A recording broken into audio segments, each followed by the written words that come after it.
I could see what was happening. At this point in time, that's a compliment to say that I could kind of see it. In 2000, since Star Trek 2009, being able to see something clearly is a privilege, not a right. I don't know if you knew this or not, but the Dingwall actually has its own mascot, Dingus the Koala. Actually, I'll show you the costume right now. Oh, I can't breathe in this thing. I believe I made a promise to always watch these episodes twice. In that I watch it when it first comes out, I sleep on it, and then I watch it again. But I'm kind of half breaking that promise here, so this review is going to be a little bit more off the cuff, because I couldn't...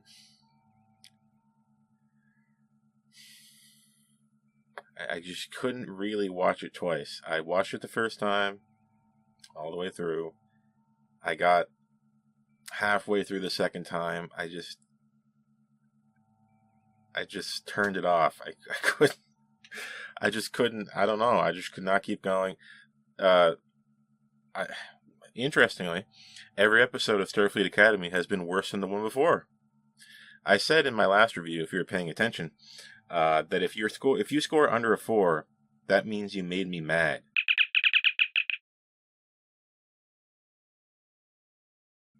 Right? So 5 is average. That was the first episode. Average sci-fi adventure show. And then boring sci-fi non-adventure show. And now annoying sci-fi not adventure show. Yeah, this is Vitus Reflux. And my limited understanding of Latin, is it Latin, would dictate that this is like life backwards or life return or something like that. I don't know what that means. But we're introducing for the first time in this show some kind of interesting sci-fi concept. You see, parent problems is not actually a sci-fi concept, right? Getting Beta Z back into the Federation, that's not a sci-fi concept because Beta Z, in this case, may as well be another country. You see, it's too possible. A plant that can talk back to you, now that's some kind of sci-fi thing. You can call it stupid, you can call it immature, but in this episode, early on, we introduced this plant that can talk back to you. You can speak to it, and then it regurgitates what you just said. I was thinking, oh, cool. And then they introduced this concept of empathy. They keep saying empathy, the word empathy. If we say it 200 times in this episode, it'll mean something. You see, it'll be like a lesson. No. This episode, like I said before, made me angry because it's actually possibly, I want to be charitable about it, delivering the wrong message, delivering a backwards morality, right? Delivering something that, would not be out of place. This episode and Discovery Season 3 and beyond takes place after the year 3000. This feels like it could be, 1,000 years before that. In the way we conduct ourselves, how we should versus what's actually being shown on screen. I thought this plant that they introduced that talks back to you was going to be something to do with, oh, cool. So this plant, if we, pun intended, plant it somewhere, it remembers what they say and then it can repeat it back to us. If we can use that to kind of win the day in our own little adventure that we're going to go on, or low stakes adventure. I don't mind a low stakes episode, but I like when an episode is about something. And I like when the thing it's about is good, funny, interesting, and has something to say that's important. You see, you can't just write whatever you want and then say the word empathy 100 million times and then have it work. It doesn't work like that. You have to, draw upon an inner map of ideas, concepts, thoughts, experiences to deliver something that's, has a pathos to it. Like it's about something, and they're just not doing that. This is boring, sad, contrived, mean-spirited. When an episode is kind of mean or nasty, that's when I have a problem. And it looks nice, it acts happy, but on closer inspection, I don't feel that that's the case. You see, we're in a rivalry with the thing called the War College. This is not the Defense College. This is not Stellar Battle College. It's about war. It's about what I guess was protecting the Federation during the burn.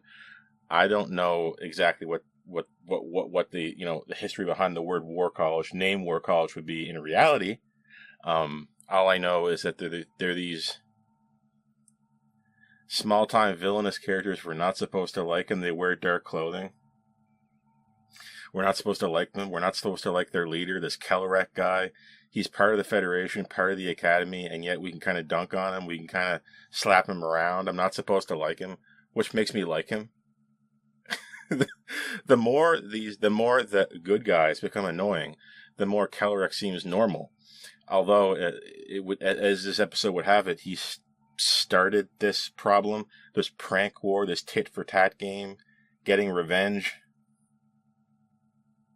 It's the first thing you learn. It's the simplest thing that you teach kids is to not look for revenge, because it doesn't do anything.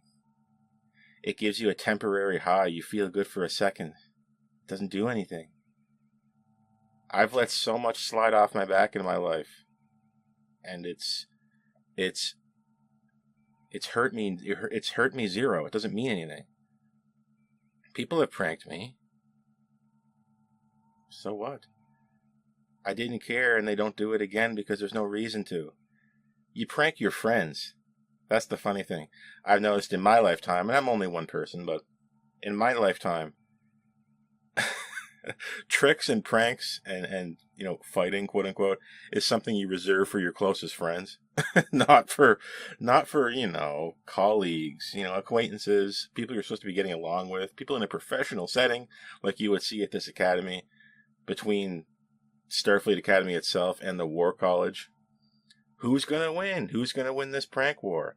You see, we were in some kind of class. We learned about this plant. We learned about botany and what have you. We're doing something else. We're in the locker room later, and the War College kids transport us from the bathroom in a state of mid-changing clothes, mind you, to random places around the academy as a prank, and then they claim the prank on a monitor in what I guess is the courtyard, complete with the middle finger for everyone to see. They just claim the prank.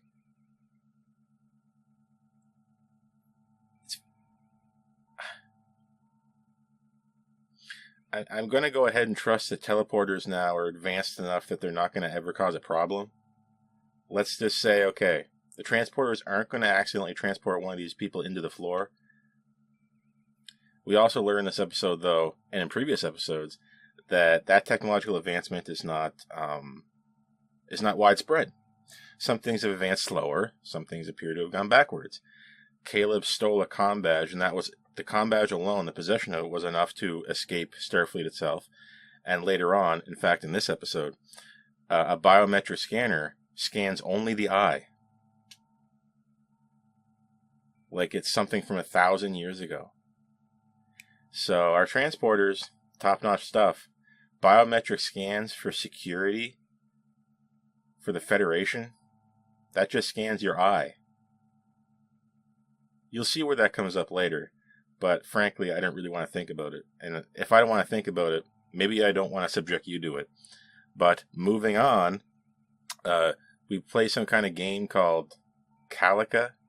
It's some kind of, contact sport where you're shooting with phasers that are programmed to teleport or transport, mind you, where you shoot somebody with it and they get transported onto the bleachers.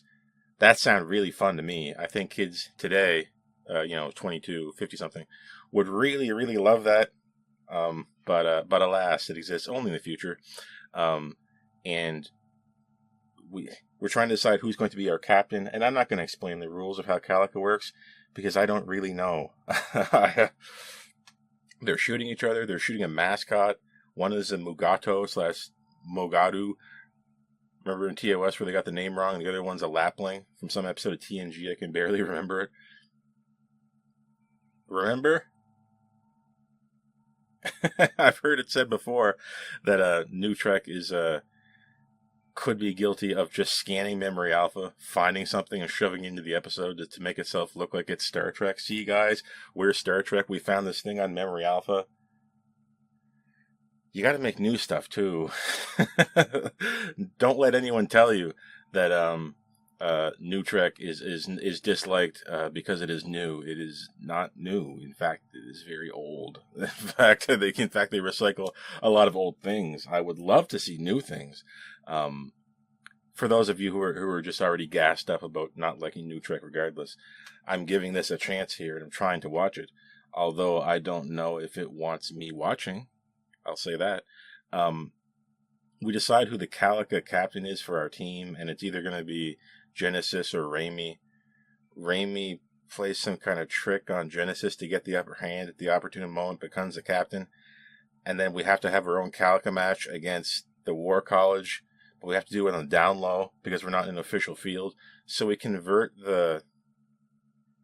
the foyer, the central gathering place, into a Calica field at night, and we're just shooting each other. How? Thank you, Caleb Meir, for being able to hack anything so that we can just get out of jail free every time. Because Caleb Meir is apparently way smarter than any of the software engineers at the Federation headquarters and or Starfleet Academy itself, I should say. He can just kind of hack anything. We can mess around with some terminals, and it turns out we can have a Calica match in the middle of the cafeteria, no problem. Poor Reymi. Now Genesis is our captain, and her idea is to get clever about it. We're going to beat these War College fools by thinking about the arena. Well, while I was thinking, why doesn't the holographic photonic person just kind of cheat? Which is kind of what they end up doing, but I always thought that if I had a character on my team who was a hologram, they would be basically, that would be the get out of jail free card, not Caleb Meir being able to hack things, if you know what I'm saying. I was always looking forward to seeing this Sam character, the photonic character, like shrink, like to become tiny, or to become huge, or fly, or do something crazy like that, but I understand that this character is designed and put here to experience life as if they were not holographic, right? That's why I believe that it was not that weird for them to be at the gym training. They're trying to see what it's like, I guess. Go back to the first episode, I believe that she mentions that I'm put here to experience physical life, what have you. But Genesis's idea to beat the War College team involved shooting one of the food replicators and seemingly destroying it?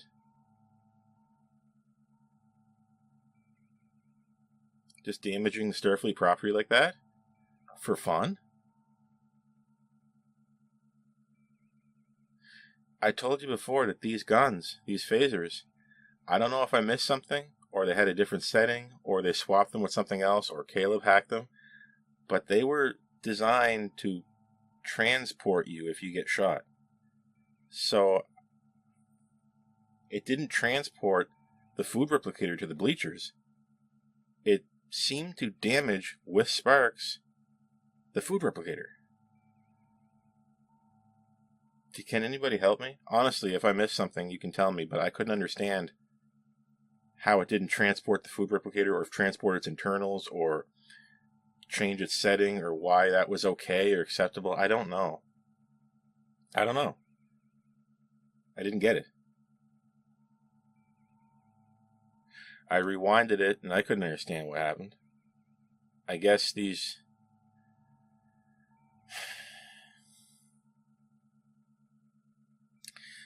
okay just to give these handheld weapons to the students that really can destroy things. I don't know, but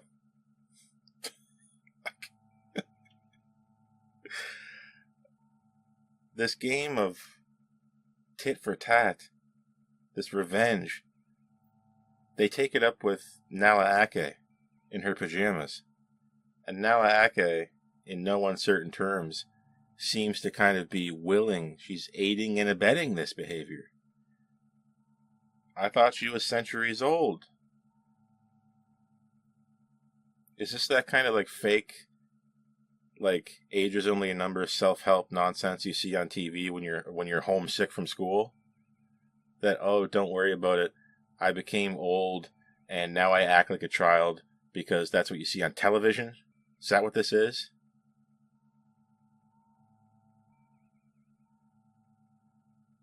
She plants the seed of the idea in their mind to take these plants from earlier and set them loose on the War College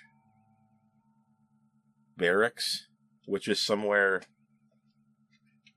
on the academy. I don't know if this is on the ship or in the physical on-location academy, but regardless, what happens is they come up with this hackneyed plot to have Caleb hack the doors. Sam goes in with some kind of spray to hypercharge the growth of this plant that I mentioned earlier.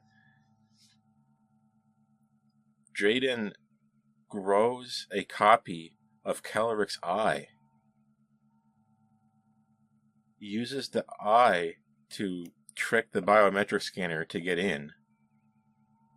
These plants go absolutely crazy, and you see them push somebody against the wall as they're growing, wildly and out of control. This is an incident. This is not a prank. This is like something that, like, this is this is something that gets you funding cuts. Funding, as it were, in this case, you know. This is something that gets you in trouble with Admiral Vance. This is absolutely insane. And both Kellerick and Nahla, they're both complicit. Kellerick with his, quote, tea fetish, as they say. They say that. I didn't say that. They said it. I would not be surprised if this is some kind of secret attack on Picard liking tea. It would not surprise me. They've already, in Strange New Worlds, they've already, like, directly made fun of Gene Roddenberry and William Shatner in that episode with the holodeck in Strange New Worlds. They've already done that.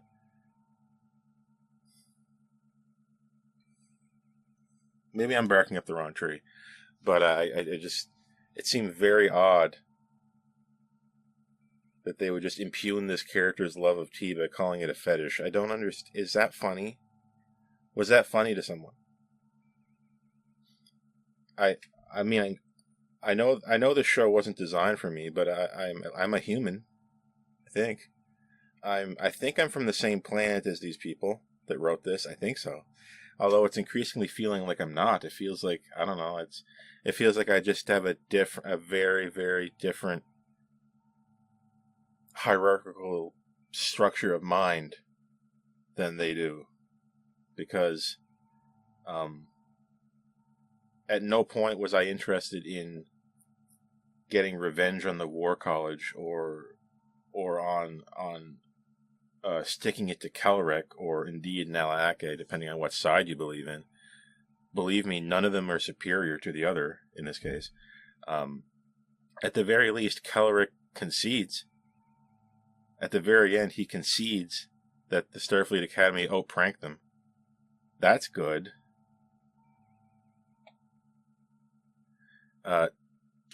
Listen, don't. It's not worth it to engage in an ever-escalating tit-for-tat game of revenge. It's very easy for someone to get hurt. That's not the type of thing you want to learn. Don't just forget that. If you are in any way an impressionable or young person and you watch this and you thought that was okay, or you thought that was an example of what this life would be like, it's not. It's not really like this. You might do these things with your closest friends, but and your frenemies, your rivals. But we've been here 3 weeks. The stakes are a little bit higher because indeed we are trying to expand the Federation. We're talking about being reviewed, and we're gonna get trapped in some nonsense. And we're going to get the entire Academy in trouble. Look at the script. They do mention this. We're going to fail some kind of review. It's one of those episodes where the initial seed of the idea is dumb, right? There's no. It's hard to save this one.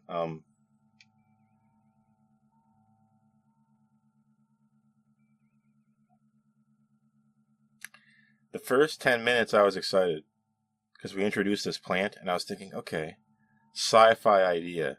We're gonna have a sci-fi show here, but that's not what happens. I watched it 1.5 times, about thereabouts, and it felt like to me, the fact that the plant could talk and could repeat what you said, it felt like it was not a factor in the plot. How can you have a plant?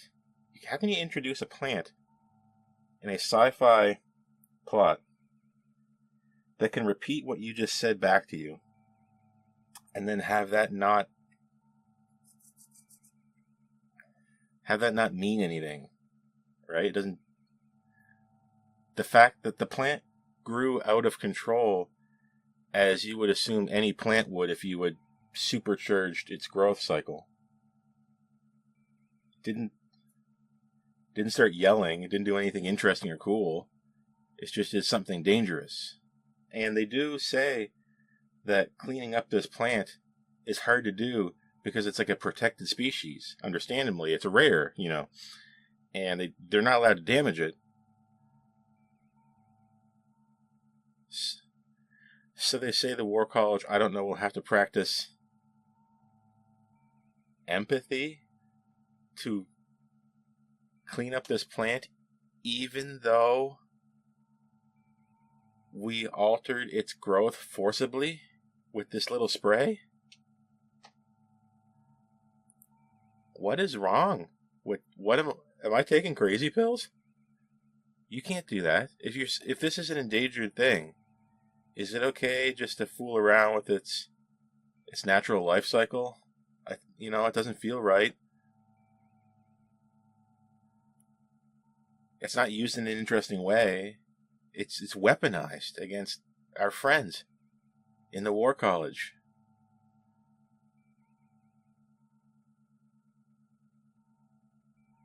It's okay to have some, an eccentric idea about how to drink tea. That's okay.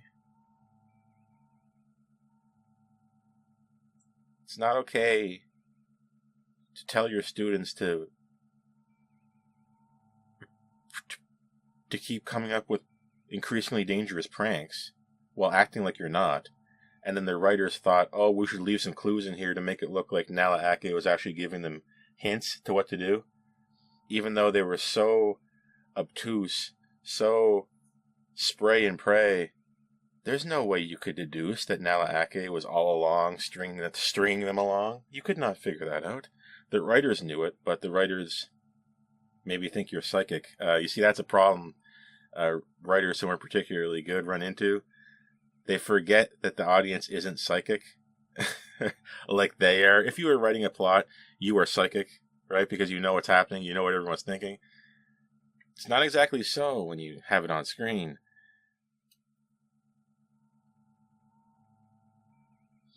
That's this episode. That's Vitus Reflux. We get pranked. We prank them back.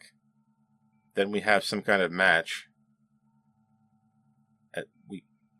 And then we lose or something. And then we prank them back in increasingly dangerous sequences of pranks that involve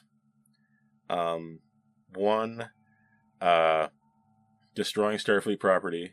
2, hacking again security systems in the Academy. 3, altering the growth cycle of an endangered species of plant. I'm sure there's a 4 in there if you look closely. But it's just absolutely... There's nothing... Very, very little happened that made me happy. And I will tell you this, to be completely honest. Disclaimer. The very first time I watched this, at the 20-minute mark, I was checking the clock. And I continued to check the clock. And this episode was, 50-some minutes long? This felt like it was 3 hours long. It felt like it was just going and going and going and going.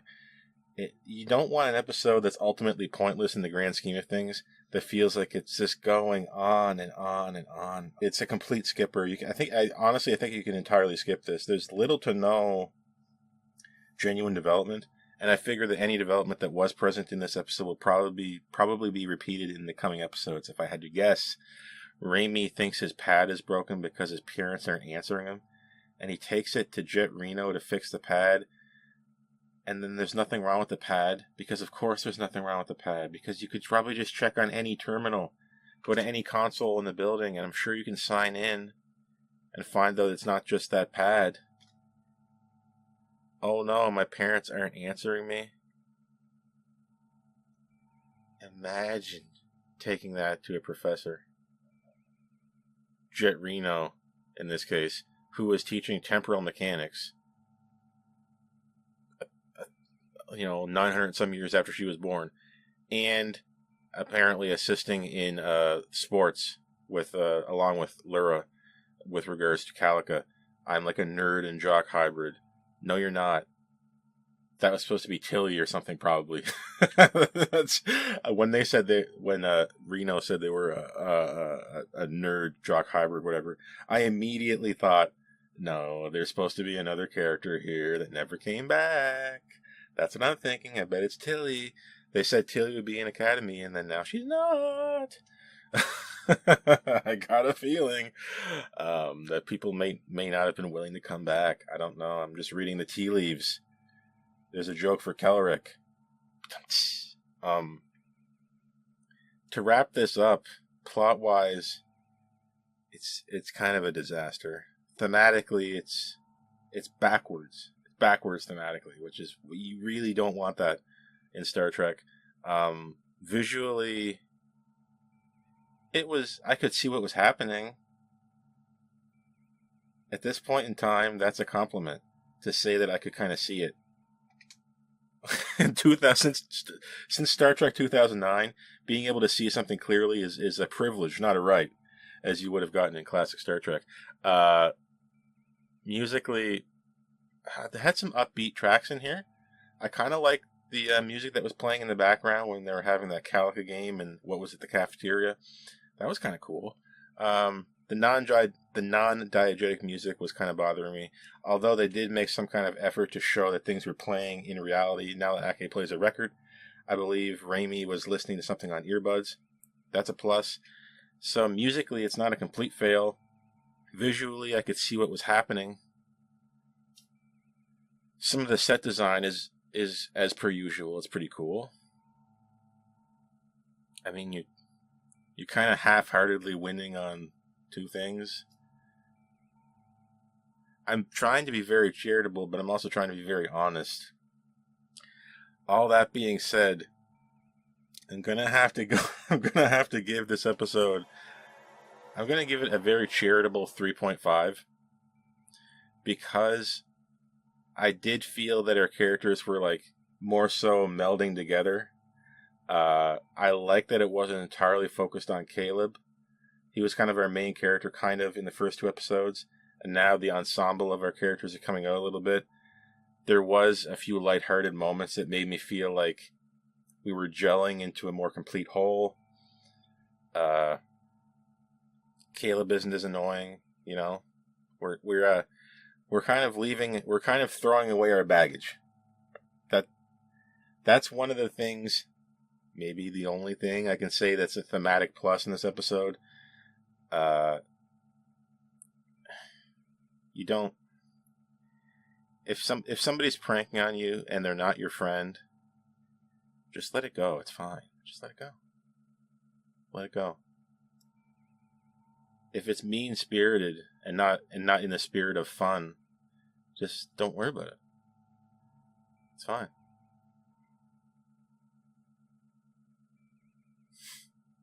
Your feelings are fleeting. Do good in your classes. Okay? And please do not ever do something dangerous. Do not ever destroy things. Do not ever introduce in any way an increased level of danger or harm to your comrades in school, especially if you're in high school, which this seems like it is. This genuinely feels to me like high school, not what do they call it? What's the official term? Like post-secondary or something? This genuinely feels like a high school. So if you happen to be a young person, you happen to enjoy this, do not take the wrong lesson. Aspire to more. Be the adult Star Trek character that you always imagined yourself being. Don't be like these people. I'm trying very hard not to sound super patronizing / condescending, but you wouldn't normally have to do this in Star Trek normally, but here it appears apt. Sadly, I'm Lieutenant Mark, and I'm going to see you when next I see you in the next episode of Starfleet Academy. Hopefully it's better. So long.